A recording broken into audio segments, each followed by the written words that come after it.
Thank you all for coming and listening to me. I want to tell you something about the edible macro system, and I think all the jokes about the name have been made already, so I'm not going to expand on that. I'm Vincent. I'm from Amsterdam. I'm a self-employed Scala engineer. I have a background in law and mathematics. I first worked in the compliance department of a software company, and then I discovered that writing code was much more fun than writing legal documents about code. So then I made the switch, and because I also had background in mathematics, it was not that hard to go into functional programming. And currently I'm working at another company, and I'm working on smart energy meters.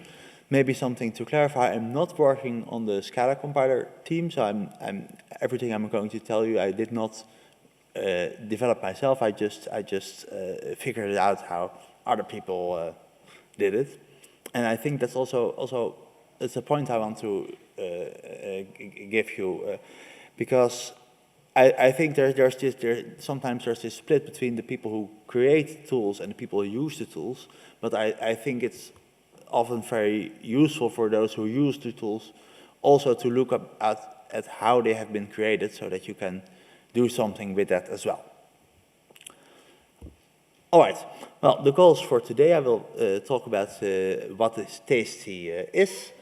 I will explain how to inspect it, and we will create a custom linter for a special business purpose that I came across. All right, but first a simple question, I think. How does this work? So consider this simple class.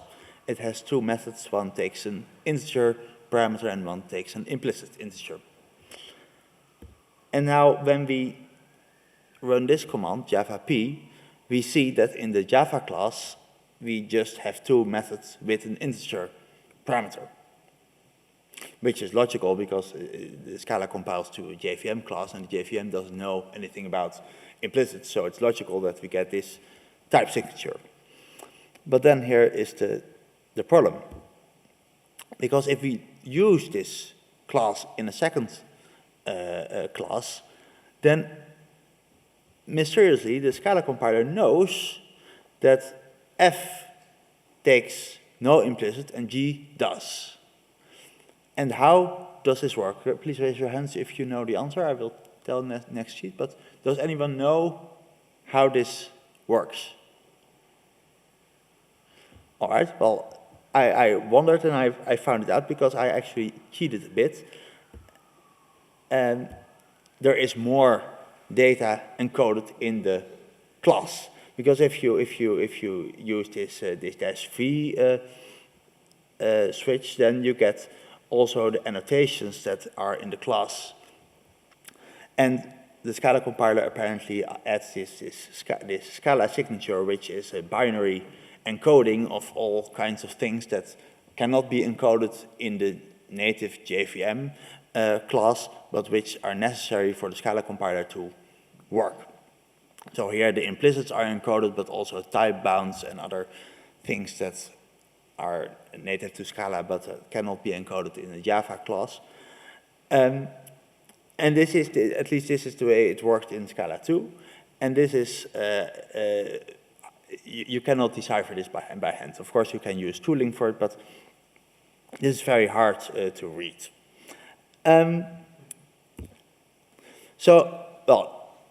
How does it work? We have the Scala file. We compile it with the compiler to a class file, and then when we use this class in another Scala file, the compiler just takes our new Scala file and the class file, and it creates a new class. And then when we run it, the JVM just takes the class files. And I think this is quite familiar for most people. But then comes Scala 3. And in Scala 3, this works differently. They found a new solution basically to the same problem. So in Scala 3, the compilation consists of two stages. Well, there are many stages, but they can be grouped into two groups. First we take the Scala file, and then the first stage of the compiler compiles it to this tasty, which is an abbreviation for Typed Abstract Syntax Tree. And it is the internal representation of the code in the Scala compiler. And of course, in Scala 2, we also had an internal representation, but unless you were writing a compiler plugin or a macro, you didn't have to look at it. And now this internal representation is actually one of the products of the compiler. So it's the compiler outputs this tasty file, and it's shipped with a library. So if you download a jar from Maven, for example, you can see that it contains both class files and these tasty files. And then the compiler does stage 2, and it creates a class file, because we need that anyway. And then when you use the library in your client code, the compiler looks at this tasty file. And the tasty file contains everything that is also contained in the class file, except for comments, I believe. So you have the type signatures, you have everything you need to compile your own code to a new tasty file, and then to a class file, and when you run it on the JVM, then it still takes the class files. So this is the new way how Scala 3 solves the problem that we cannot encode all the Scala features in the JVM type system. So then a natural question becomes, if you get these files downloaded from the internet, well, can we look into them? Can we see what's inside? Well, it's a binary format that is hard to read by hand, but we can indeed inspect them, and it is also quite easy. Because if you look at the documentation of the Scala compiler, there is just this example. You can just copy, paste it, and it works out of the box.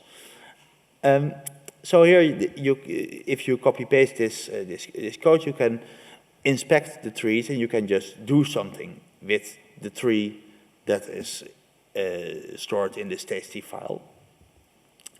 And let's start and print it. All right, so let's do this for a simple example. This is Hello World. You may have seen this before. And then this is the typed abstract syntax tree of this simple Hello World application. And you see the dots at the end. I think this is only a third of it. So it's quite expanse. So a really simple application already gets you a really large tree, which is also not too easy to read. So we need to have some tools to understand this better, to do something with this. And to explain how this works, I want to look at an example. We are going to create a custom linter for a problem that I was having a few years ago at another assignment. So let's have a small digression. Let's look at tag types for a moment. So you can have a domain model used modeled with case classes. For example, we have a store with shoes and shirts and bags and other things. And if we want to model this shoe, well, then we have a brand and a color and a size. But they are not strings. My business analyst doesn't know what a string is. He says, well, brand is a brand and a color is a color.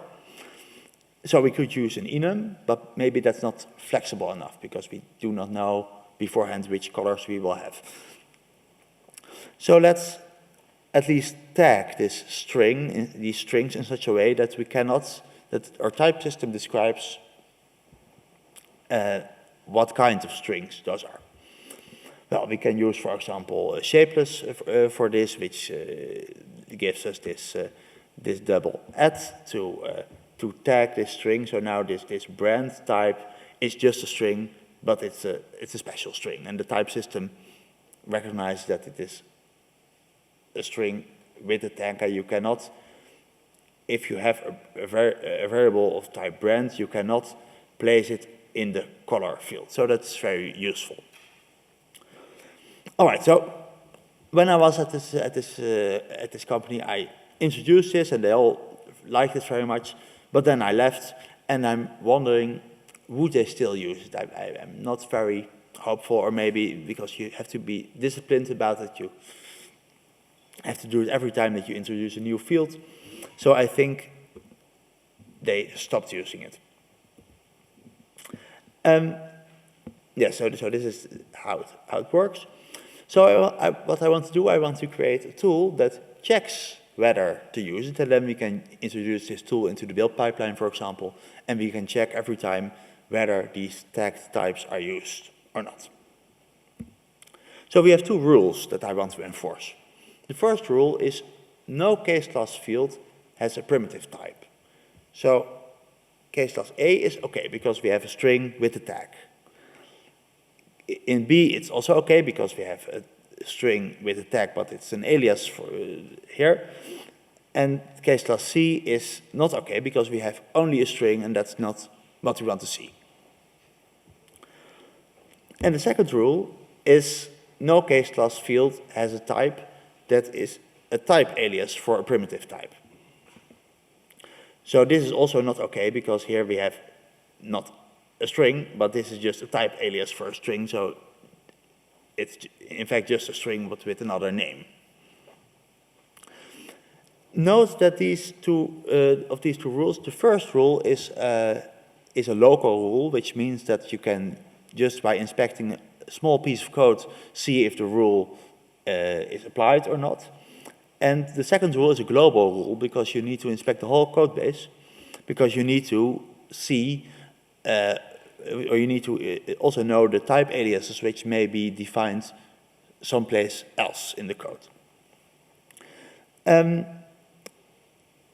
So and what we are going to do in the next 10 minutes, I think, is create, with these tasty inspection, create a small tool to enforce these two rules. All right, so the tools we have are a tree traverser and a tree accumulator. Those are abstract classes that are provided to us by the Scala compiler.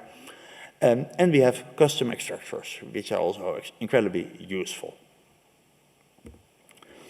So let's start with this tree traverser. What it does, it gives us the instruments to traverse the tree and do something at every node that we find interesting. And at the nodes that we do not find interesting, we just do nothing. And we can just call the superclass and give the tree back to the traverser and continue traversing. So the only thing we must do here is describe a case that matches a case class, or at least the case class part of the tree. Well, let's look what a case class looks like in the tasty, and it is again quite complicated because this here on the left is just the tasty of a case class, and I think this is only 15% of it. So it continues. So we could just try to match this and just have, all right, we have a type def here, we have a template, this looks interesting, we have def, all right, so we can just match it this way, and this works. But it is not very convenient. And the nice people who built the Scala compiler, they also gave us some custom extractors that are useful here. So we can also match it this way. So this extractor, actually extracts the class definition from this tree, and in this tree there is no node that says class def, but this custom extractor can extract it anyway. So you can choose whether you extract it based on the structure of the tree or based on these custom extractors that are much more close to the way we developers read the code. Well, and this actually finds all classes. And I forgot to also check if it's a case class, but that's something for the next version. This extracts a class definition, and this params value extracts the parameters it has, and that is exactly what we are interested in. All right, well, using this, we can encode rule number 1 in this code. So I think it's maybe 12 lines. And this code encodes rule number 1. So we take a class, we collect the parameters, and then for each type name, we look whether it is contained in the forbidden types set, and if so, then we print a log line. All right, so I think this is quite an easy example of how you can use this tasty inspection to create something that is actually useful in the real world. But now we have done only rule number 1, and rule number 1 was also a bit easy because it was a local rule. For rule number 2, we need something else because we need to first find all the type aliases that are there, and then we can adjust rule number 1 and put these type aliases in and then check again against that. So let's create a type alias finder, which just creates a list of all the type aliases that are in our code base. Well, here we can use the tree accumulator, which is also a traverser, but with a special advantage that we can accumulate something, for example, in this case, a sequence.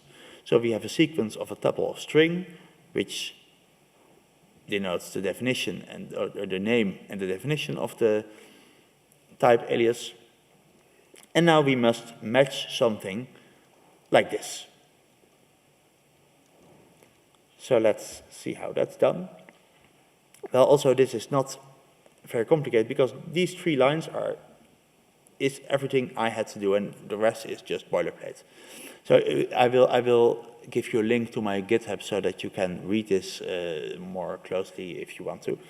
But the main point, I think, is that you only have to write these 3 lines to create this accumulator that finds all the type aliases in your code base.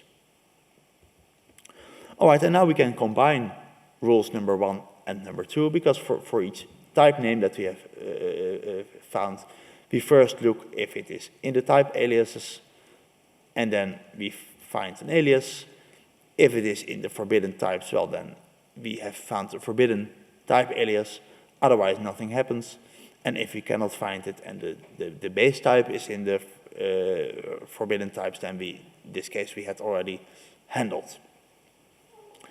So I think this demonstrates how we can, within maybe 20 lines of code, use this tasty to create a custom linter that can actually achieve a real-world purpose. And of course, well, it takes a bit more time to write this than to just read it and present it to you, but within a day or so this was done. So I think that is quite elegant. And now for some reason my sheets are not working anymore, which is interesting.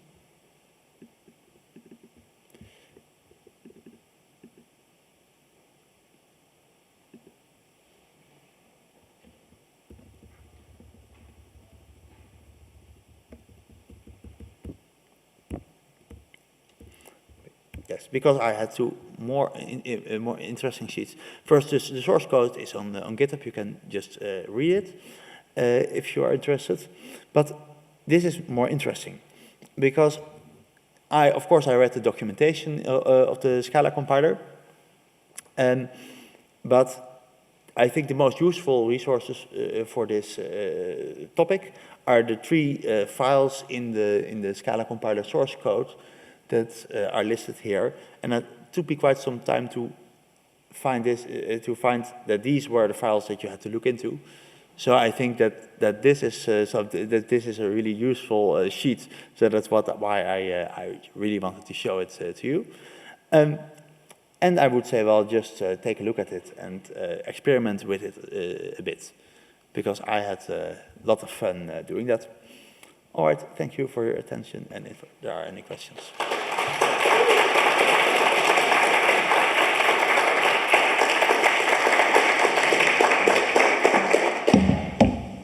Get that Alex a microphone. But he didn't talk about databases, oh no.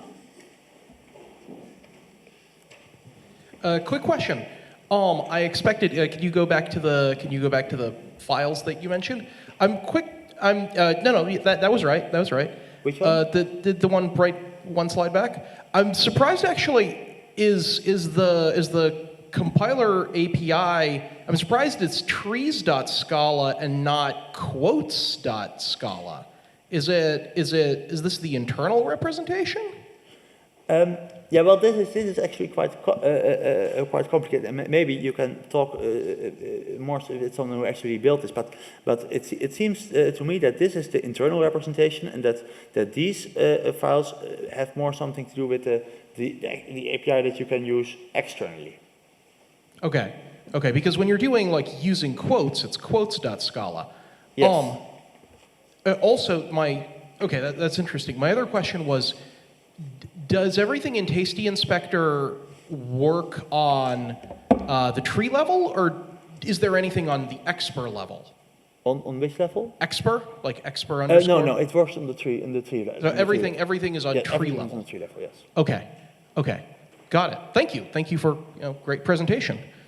Yeah, it looks very similar to the macro API as well. So the type representations are the same. So you can get more bang out of your investment there. Yes, well, it is a bit because in the macro you also have these experts, and you don't have them in the here. At least I could not find it. Yeah, the expers I think only exist in compile time, but you can sort of, if you on an exper you do .as term, and you get back basically I think a more generic representation of the same exact, but it has the same like defs and all that. So, Exactly, so yeah, you can use the same knowledge in multiple ways. That's super cool. I didn't know you can. I'm curious, just how would you execute these linters for now? Did you like build tooling? How easy is it to sort of execute? Well, if you look on my GitHub, then I just built a main class around it, and then you can just insert it in your build pipeline. Okay, awesome. That's great. Okay. Oh, cool. So, oh yes. Do you think you could replace the tagging with opaque types? Someone asked on the Discord. Well, I think that's possible, but the tagging was still in Scala 2. Sure, of course. No, that's amazing. And could you run this on Scala 2 code? No. There are some compatibility tricks, but I'm not sure. Yeah. Well, Tasty Inspector will let you, if you compile 2.13, you can compile 2.13, and then you could use the Tasty Inspector to go back. So there is that path. Okay. Probably, yes. Yeah. And also, opaque types are just a different type tree, so that's also totally just match it doable different with this approach. Yeah. Amazing. Well, any other questions? Okay. Well, thank you so much, Vincent. That was great. Thank you.